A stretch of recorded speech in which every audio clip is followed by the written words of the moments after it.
Hello everyone and welcome to this presentation of my practice-based PhD in the arts titled Per Forza di Levare. The title has been extracted from a sentence of Michelangelo in which his definition of sculpture, which I share, is clarified. In a minute I will elaborate on this, explaining what it means and how it stands at the basis of my research. But before entering into the specificity of this talk, I think it's worth providing you with a short biographical and terminological note. Also, I would like to inform you that although this is a presentation of my artistic research, I will talk predominantly about the theoretical framework around which my artistic practice has developed in the last years. Whenever suited, I will accompany this theoretical exposition with images of my work, but I limited these to the bare minimum with the idea that we can further deliberate on my artistic production during the Q&A. I grew up in Florence in the late 80s and early 90s. Now, experiencing that specific city at that specific moment in history through the eyes of an Iraqi kid as I was, resulted in the simultaneous exposure to Florence's unparalleled beauty with mediated imagery of violence from the war that was taking place in Iraq.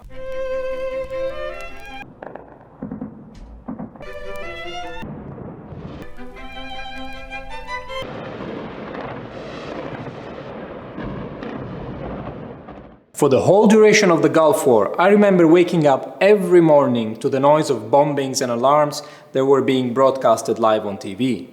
Not even an hour later, I was at school playing and joking with my classmates as if nothing were wrong. But the awareness that people to whom I was directly related to were literally being bombed while I was fooling around at school contributed to a bittersweet perception of reality. Living in one of the most beautiful cities that mankind had ever built, while witnessing the destruction of another civilization, fueled my perception of humanity and of life in general as a dissonant phenomenon. The situation fed the understanding that people were both capable of creating immense beauty as well as committing unimaginable atrocities. How to make sense of and perhaps even reconcile such contradictory realities? This research was prompted by an urge to confront these questions through my profession of sculptor. The investigation started by acknowledging the inherent violence of sculpture making, but the focus soon shifted to a less visible relationship of sculpture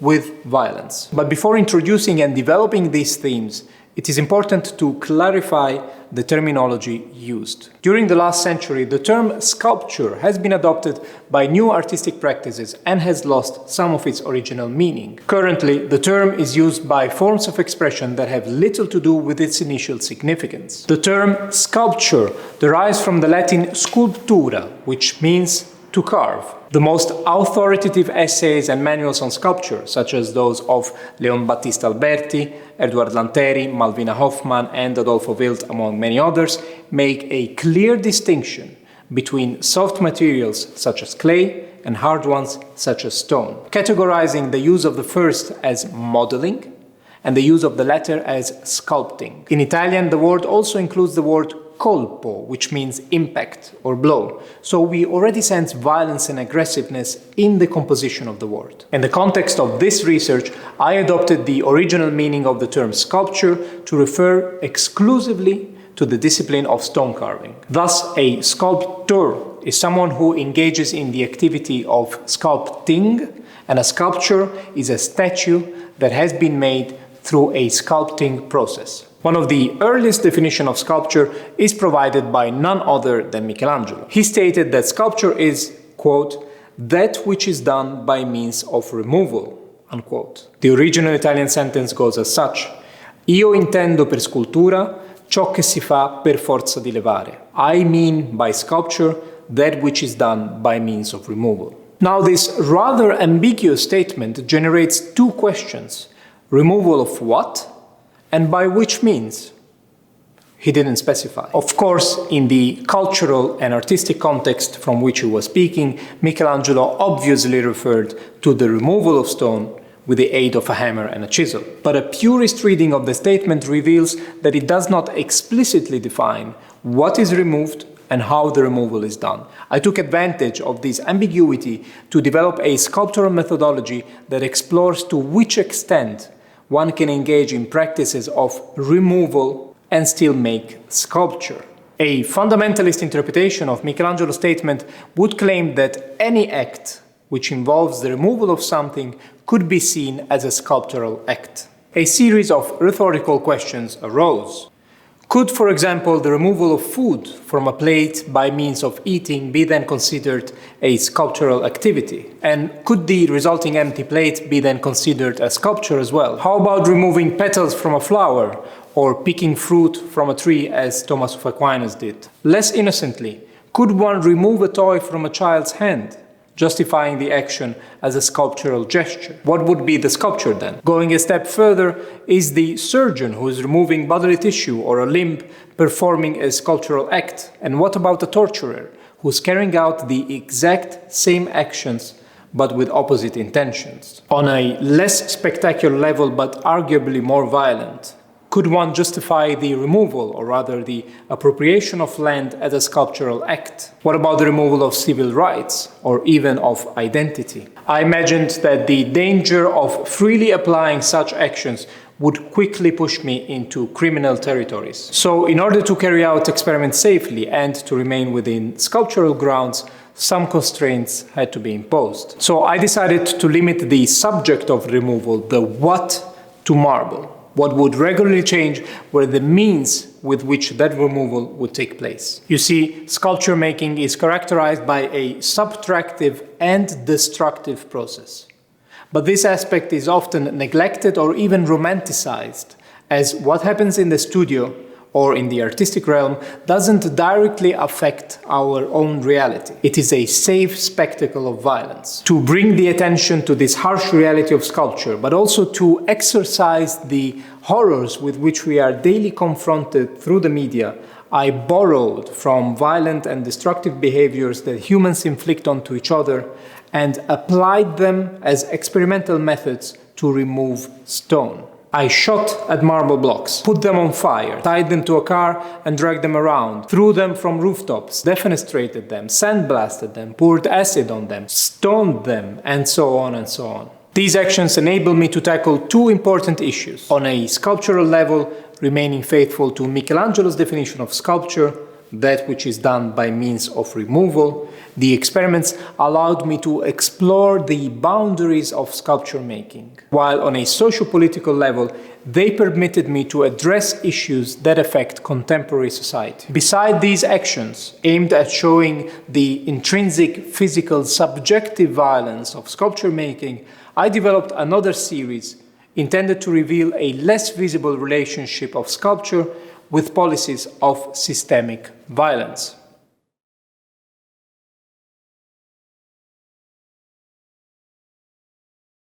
I can't think of any art form other than sculpture that essentially functions through a destructive process. A sculptor creates by inflicting heavy hammer blows onto a block of stone. If it wasn't for the resulting artwork, there wouldn't be much difference to be seen between the destructive and the creative act. This can't be better demonstrated than placing images of a sculptor at work next to the footage of ISIS destroying cultural heritage at Mosul's museum in Iraq back in 2015.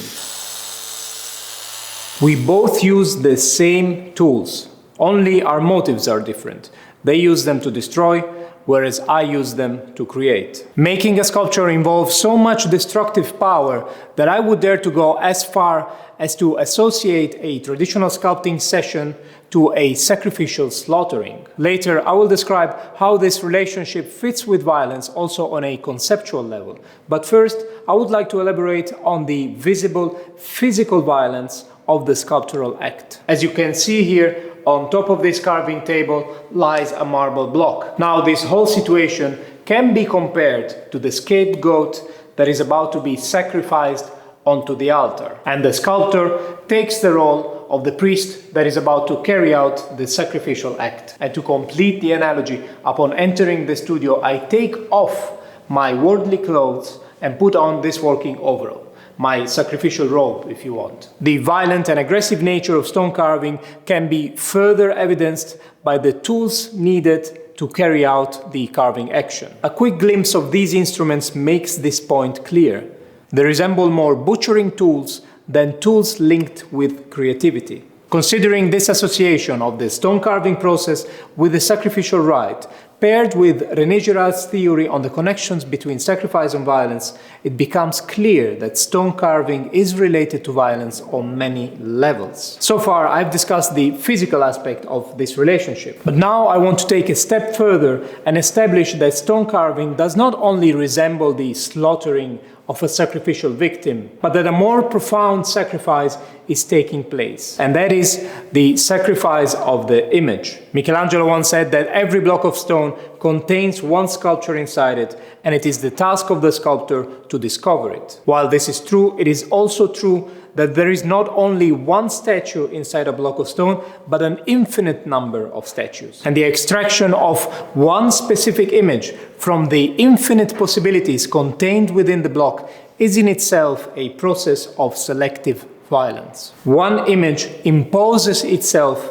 at the cost of many. The sacrifice here is double. First, there is the sacrifice of all the images that have been negated an appearance. Secondly, the loss of their right to exist and the extraction of one single image from the mass becomes itself the electing act of the scapegoat. This is how icons are created and what Jean Baudrillard refers to as the violence of the image. Behind each image, something has disappeared, he says. And he's right when he claims that this victory of one image over an endless multitude was correctly understood by Byzantine iconoclasts, who denounced icons as a way of limiting God's infinite appearance to only one trivial image. In opposition to Hannah Arendt's concept of natality, according to which human life is characterized by our capacity to begin, I like to provocatively call the appearance of one figure at the cost of many others the violence of natality, since human life is also characterized by our capacity to end. After all, our own birth came at the cost of hundreds of millions of others. Now I want to move from the visible violent gesture,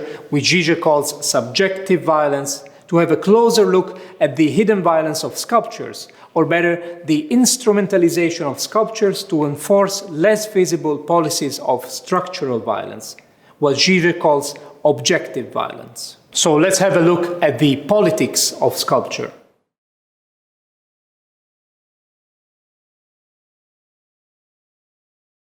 In the last decade, we have helplessly witnessed the destruction of cultural heritage in war zones. We have correctly condemned these actions, but at the same time, we are currently discussing the destiny of controversial statues here in the West, questioning if and how they should be removed from the public sphere. Regardless of one's opinion on the subject, these passionate debates reveal the socio-political role of sculptures and monuments. Since ancient times, sculptures fulfilled a propagandistic function in service of the ruling class. It is not surprising then that at times they became target of destructive violence in the name of change. This has been painfully demonstrated by the destruction of Bamiyan's Buddhas, Byzantine iconoclasm, Protestant Reformation, and the Roman practice of damnatio memoriae, among many more examples. The relationship between sculpture and politics raises questions about what it means to make a sculpture and how are sculptures instrumentalized.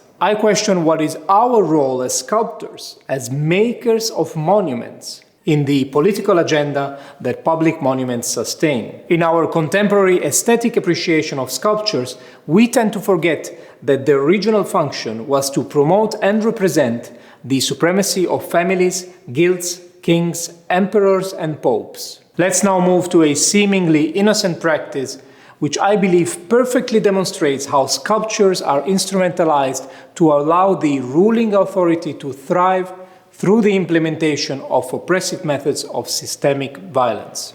I'm talking here about votive sculptures. In ancient times, the donation of votive offerings to the divinities was a common ritual shared by many civilizations. It was customary that when one had a body part affected by a disease, they would donate a sculptural representation of the sick body parts to their gods to plead for a miraculous healing. So if someone suffered, for example, from a cataract, would donate a sculptural representation of an eye. Those affected by breast cancer would donate sculptures of breasts. Basically, these artifacts functioned as sacrificial surrogates for actual organs. It seems that there was no way around it. If the ruling authority, be it divine or political, wanted your eye, it would get it, either in flesh or in stone. What is taking place here is an asymmetric transaction prompted by blackmail and fear. In Benjaminian terms, the final outcome is the preservation and reinforcement of the existent law. The omnipotent authority was willing to concede salvation on the premises of unconditional worship and total submission, expressed in the form of gifts and sacrifices. The threat of punishment was used as a coercive force. The series of votive sculptures that I carved speaks exactly to this point. Also, don't forget that the demand and appropriation of a body part, whether real or its sculptural representation, also represents a removal of one kind of another. I will now shift the focus to stone, the very material with which sculptures are made. I would like to address how its use can be seen as a symbol of structural violence, something I like to call the politics of stone.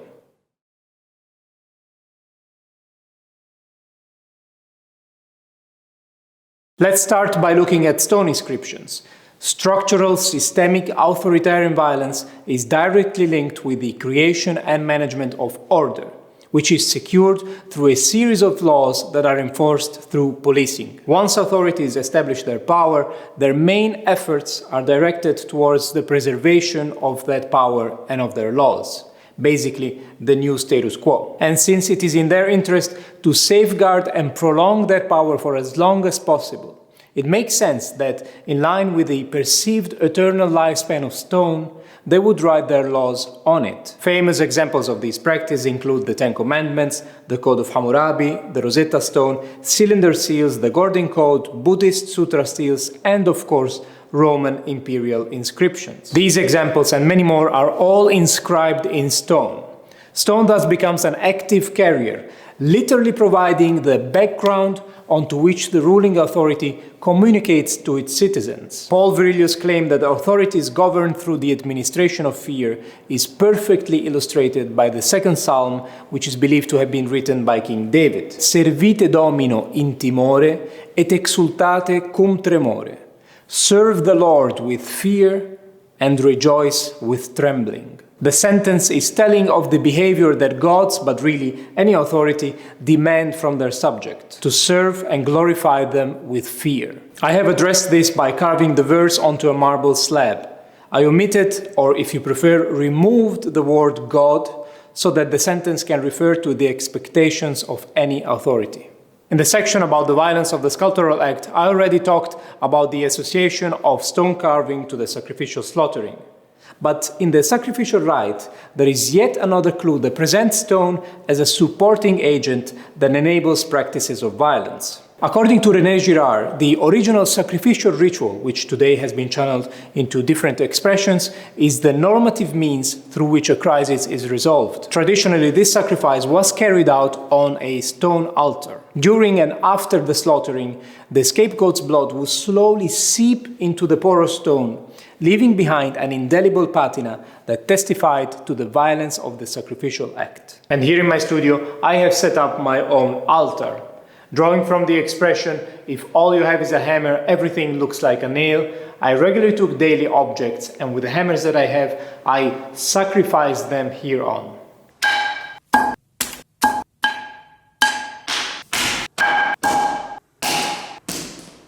But the final attention of these offerings is not aimed at the sacrificed objects, but at the traces of violence left on the marble slab. So altars literally provide the support for the sacrificial procedure. Altars are spaces of violence, well-defined platforms where regulated violence is not only accepted and allowed, but is required and legitimized. Their presence, then and now, is a constant reminder of the violence that is at the basis of civilized societies. Which brings me to my next point. As suggested by the ancient Mesopotamian epic of Gilgamesh, the first step to civilization is to differentiate the human from the animal. This transformation happens symbolically within the urban space. Walls are erected to protect the city from wild threats, such as nature, entropy, diseases, foreigners, and whatever else threatens the status quo. While these vertical protective structures are clearly visible, another type of barrier goes unnoticed. The stability of civilized society is also provided by a horizontal wall that keeps nature equally in check. Street paving suppresses the growth of natural vegetation that would otherwise stand in the way of urban activities. An urban landscape with a well laid out and maintained paving secures social order. Cobblestones are sometimes even placed according to beautiful patterns as if to camouflage the oppressive function that they exert. This practice is so ubiquitous, it is literally under our eyes and feet that we have become blind to it. But street paving requires an immense maintenance effort. Slavoj Žižek rhetorically asks if we are aware of the structural and systemic violence that is necessary to maintain things as they are. Transposing this pressing question onto a more concrete level, I would like to ask if we are aware of the huge effort needed to maintain a paved road. As testified by the endless amount of road maintenance work that we encounter daily, street paving need to be repeatedly reset, and the gaps between the cobblestones need to be constantly scraped to prevent nature from taking over the urban landscape. This process is not too different from the gardening efforts that are needed to force nature into an orderly appearance. It is not a coincidence that Zygmunt Bauman used gardening as a metaphor for the working of the modern state. In his words, modernity is a gardening project. It is based on the presumption that order is neither natural nor inevitable. Order must be created and imposed. The state is the gardener, and anything that is out of place is subject to pruning. Returning to street paving as the representative of the invisible, oppressive violence that is enforced by the state to maintain its own status quo, it is remarkable that so many protests aimed against the local power are symbolized by the removal and the throwing of the same paving rocks laid by the governing authority. The state paves its streets, and the protesters tear them apart. In my stoning performance, I adopted the act of throwing rocks to carve a marble block. I wanted to show how different themes can be addressed just by substituting the traditional carving tools. Like the hammer and the chisel that have the potential to function both as tools of destruction and creation, the act of throwing stones can represent opposite intents. Stone throwing can symbolize oppressive acts. See, for example, the death penalty in some countries, or the ancient Greek festival called Litobolia that commemorated the stoning to death of two foreign goddesses. But stone throwing can also symbolize action of protest with liberatory goals. David defeating Goliath with a slingshot, the Paris Revolt of 1968, the Palestinian Intifadas, or the Islamic Rite where Muslims throw stones at pillars representing Satan. These opposite intents, expressed through the identical gesture of stone throwing, speak to Frantz Fanon's idea that violence is always at work, either in policies of oppression or in the revolutionary efforts aimed against them. In 1921, exactly 100 years ago, Walter Benjamin wrote Critique on Violence. The text particularly speaks to the sculptor in me through a passage that tells the story of Niobe. A mother of 14, she boasted her fecundity to the goddess Leto, who had only 2. As a punishment for this affront, all her children were killed, and Niobe herself was transformed into a rock. Now, in many myths across different cultures, we find the transformation of people into rocks as a form of punishment for transgressing a law. The stones become, to say it in Benjamin's own words, a boundary stone between men and gods. It is in the establishment of this mythical border that the entanglement between stone and systemic violence is found. Frontiers were traditionally marked by stones. Border stones are silent agreements of non-violence with the implicit threat of reprisal if trespassed. They act as a clear marker of affiliation to a specific constructed identity. And 15 original border stones are still to be found embedded in the street paving of Antwerp. They mark 19th century borders between the municipality of Antwerp and Borgerhout. I have documented these stones in this photographic series. It is interesting to note the different orientation of the letters.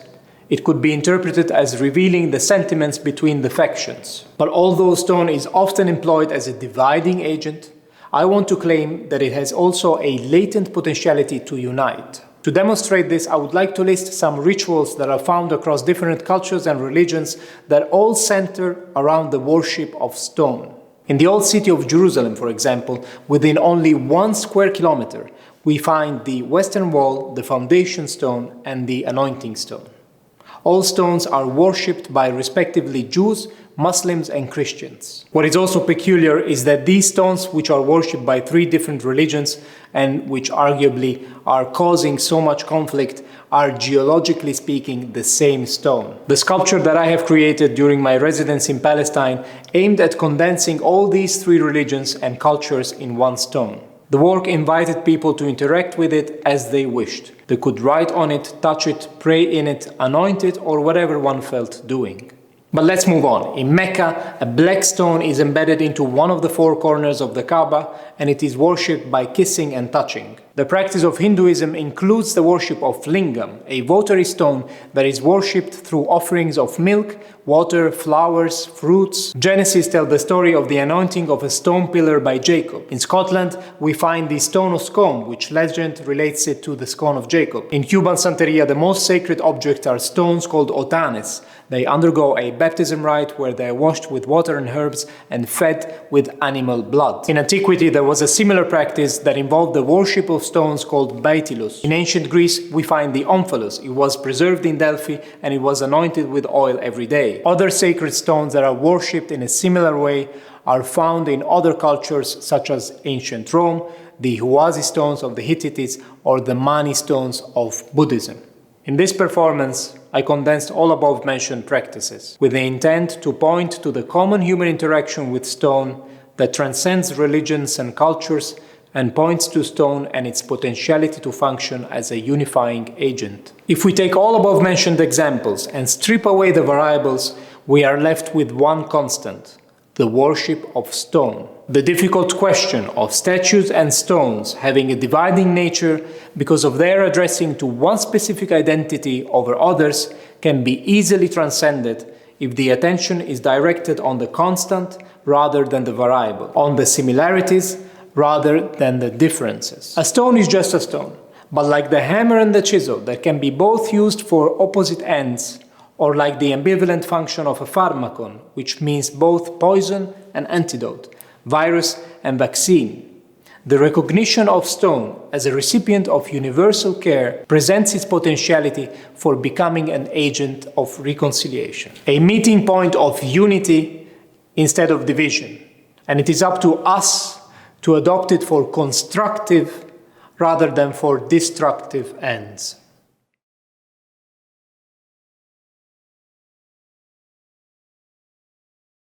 This research was intended as a creative contribution to the contemporary critical studies that aim to reveal the hidden dynamics behind the regulated administration of systemic violence. I hope that the examples that I provided you here today, and many more could be thought of, have made it clear how stones, sculptures, and monuments have always been used to enforce political structural violence, and how they are inextricably entangled with more general concepts of violence as well. Another purpose of this research was to assign a new meaning to stone and to enrich its semiotic potentiality, with a goal in mind to stimulate a more mindful use of this seemingly static and inanimate material by contemporary artists. Finally, given the sculptural standpoint from which the study was conducted, its main intent was to develop a conceptual framework wherein stone carving could occupy a more relevant position in relation to contemporary art and society. To conclude,